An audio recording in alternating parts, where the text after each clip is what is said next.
Thank you. I want to start by thanking the organizers for inviting me and really recognizing that a lot of what I'm going to say are thoughts developed over years with many of the people in the room. So I do definitely feel as though I am preaching to the choir.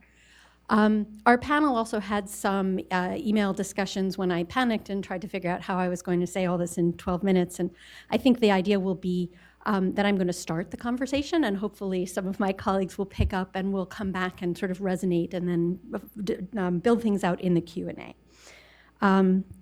So again, thank you very much. I work at ICAP at Columbia University, which is run by Wafa El-Sadr, who many of you know. It's a center, a global health center within the Mailman School of Public Health, which is sort of mid-size for an NGO and on the large size for an academic health center. And we have projects in more than 30 countries and support more than 6,000 health facilities. So as a large team, we do have both sort of the 30,000 foot view and the view from the coalface. A lot of our work has been in HIV, and so that's what I've been asked to speak about today. And again, we are one of the earliest PEPFAR Track 1.0 partners, so we've been in this space for a while and have, again, not me, but speaking on behalf of my team, a lot of experience with not only issues of policy, but issues of implementation around HIV services and systems.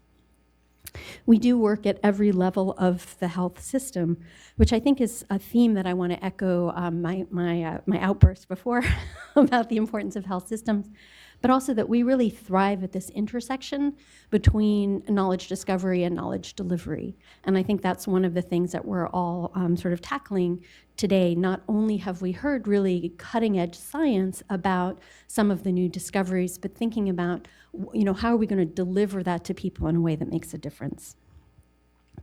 So I was asked to talk about HIV and NCD Integration Platforms and was sort of struggling with that title because I think, unfortunately, in my 12 minutes, I probably need to define integration and platforms and why we're talking about HIV in this regard. So again, I know I'm speaking at sort of New York speed here, but I'll be brief, just have a couple of slides about each of these topics, a couple of examples, and then I'm hoping in particular Sylvester and Jean and Catherine will sort of tie some of these themes together and we can return to them in the Q&A.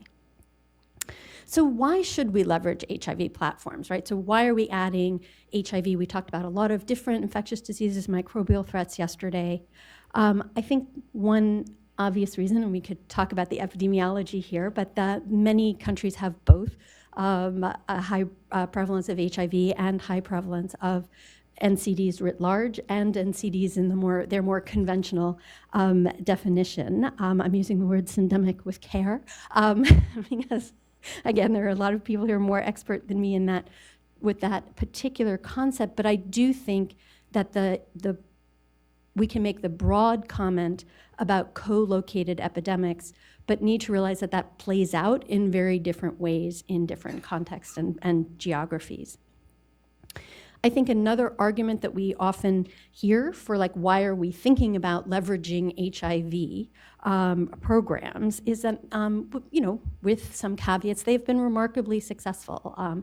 So that with the leadership of communities and ministries of health and the support of the global community and donors, then the sort of expansion of certainly of HIV treatment and to a slightly lesser extent HIV prevention services has really been remarkably successful. And we've seen from the population health impact surveys that several countries in sub-Saharan Africa are actually doing better at controlling their epidemic than is the United States. And Wafa and I just co-wrote an article in the New England Journal about this a couple of weeks ago, that there really have been remarkable successes. I think another reason to think about leveraging HIV or learning lessons from HIV programs is that for some, not all, non-communicable diseases, but for some NCDs, there are shared systems challenges specifically in terms of the need for continuity care over, not episodic symptom-based care, but care over the life cycle. And by care, I mean both primary prevention, secondary prevention, and treatment.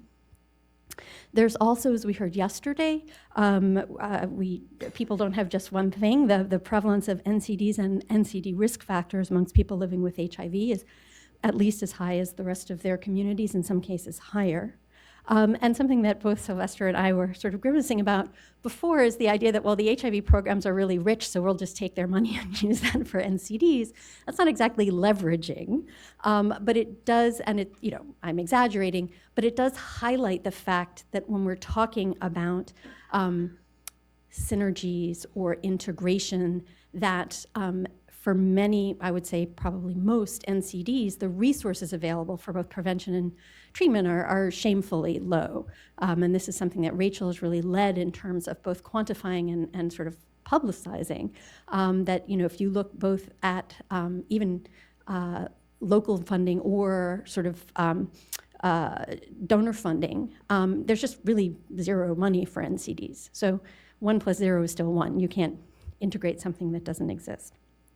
But I think these are some of the reasons why people talk about leveraging HIV platforms. And then, I could talk about this all day, but in terms of lessons from HIV Scale-up to apply to NCDs, I think sometimes,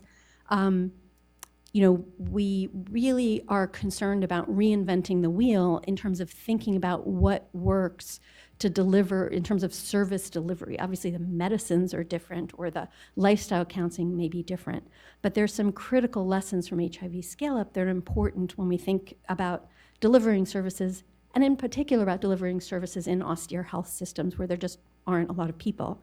And so one of these is the public health approach. So rather than thinking about how do I treat the people who come to the hospital or come to the clinic with symptoms, thinking about what is the burden of this condition in the community, and thinking about really that whole cascade. So how many people have it, how many people have been diagnosed, how many people have been linked to treatment, how many people have engaged with treatment, and how many people are well treated. So in the case of HIV, that might be virally suppressed. In the case of diabetes, it might mean having good glucose control.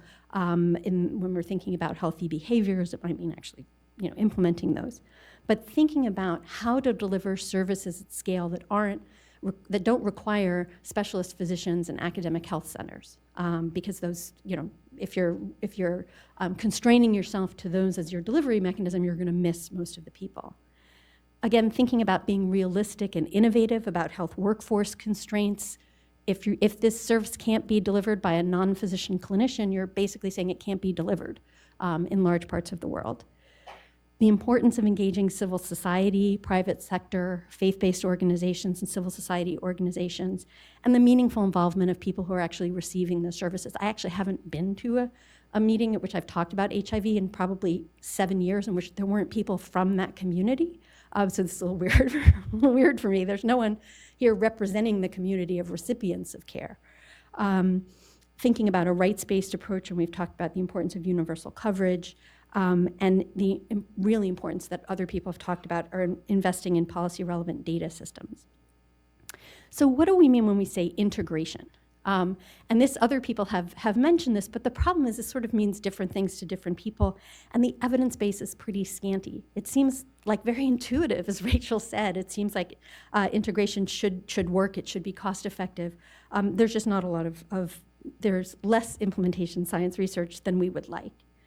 And as we move forward, I think with this discussion, I think it's going to be really important to be precise. Are we talking about integrating services at the point of care so that people who have more than one condition receive care for both that's not fragmented, that's holistic?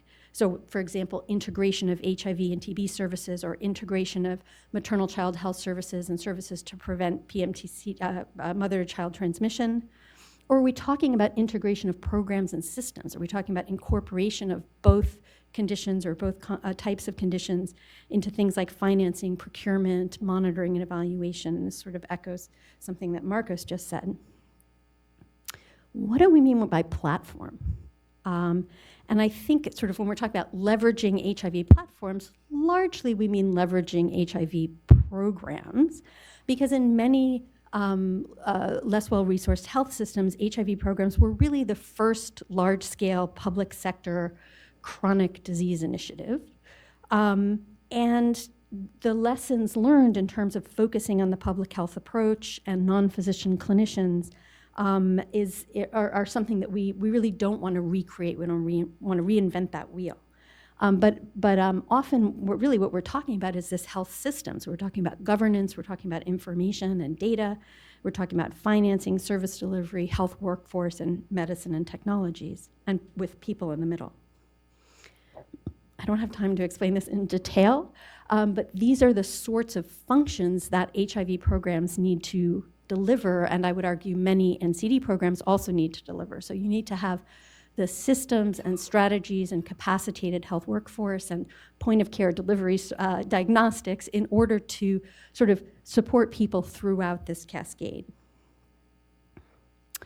I'm going to give 2 quick examples of some work we've done. I'm getting the 1-minute signal, so I'm going to disappoint the nice person holding that and go maybe 2 minutes. 2 minutes, okay, good, I have dispensation.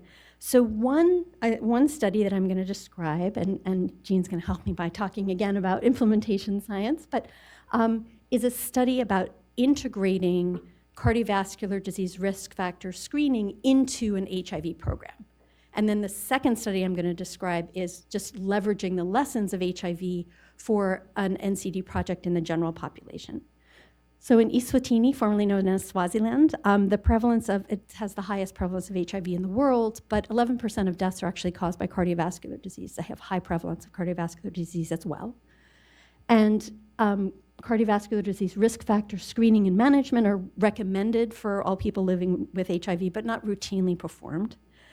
So this study was a really practical implementation science study looking at the feasibility and acceptability of introducing screening into a busy HIV treatment clinic and comparing integrated management of these risk factors in an HIV clinic versus referred management to an outpatient department. So we have this little picture here that may not be too legible, but the integrated care model was when people were identified who had cardiovascular disease risk factors, they would be managed by their HIV providers.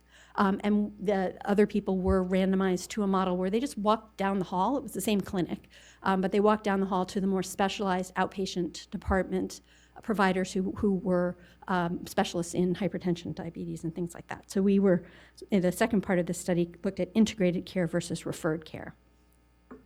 So we did a lot of sort of practical stuff, this screening. So we looked just at people over the age of 40 because we wanted to get higher prevalence. And so none of this was really fancy diagnosis, right? I'm sure there are specialists in the room who might arch an eyebrow about using point of care hemoglobin A1C. But so we screened, we looked at the subset of people screening positive and randomized them and then collected data. I'm getting the hurry up sign, so I'm going to go back just to the results. So screening was high yield, which will not surprise people in the audience who mentioned this yesterday. So of about 1,800 people, 39% had at least one cardiovascular disease risk factor. This is higher than the numbers yesterday, but remember we limited it to people 40 and older. Most of this was hypertension. We did time motion studies. The screening added about 11 minutes per visit, largely because we were waiting for the results for the point of care. And that seems like trivial, but it actually has huge impacts in a clinic where an average sort of refill visit is about 5 minutes. So this had big implications for their staffing. The patients thought it was great, and in terms of the results, people did well no matter whether they were referred or treated in the HIV clinic. Another study sort of built on this sort of comparison between HIV, the resources, systems, structures, job aids, tools developed for HIV projects, and those developed for diabetes services. So this isn't projecting very well, but what I'm trying to show here is you have a nice Ministry of Health register that's printed and organized on the left there for HIV, and in the same hospital about 20 yards away in the diabetes clinic, the nurses are just doing this by hand in sort of a less resourced project. And so what we did in Ethiopia was we literally just tried to clone the systems used for the HIV clinic for the diabetes clinic that was, again, quite nearby. So we had the same types of training, we used the same types of tools and job aids, we introduced a peer education program into the diabetes clinic, And without going into the details, the sort of what I'm trying to show you here is the blue lines are higher than the red lines, and that many of the services, at least the documented services, improved. So in conclusion, there are gaps and opportunities. I think that there's a need and importance to integrate NCD services into HIV programs and just to learn from HIV programs for NCD programs for the general population. I think we'll talk more about the barriers. They're clearly funding. I put a whole lot of articles on the slide, not because I think you can read it, but because my hypothesis is it'll end up in some sort of resource later and you can find it, and I'm going to stop there by saying thank you. Thank you, MIRIAM. Well, you just show us there is evidence. So, and tell us that use a platform might be one way to go, like the HIV platform, and focus in the public health approach. So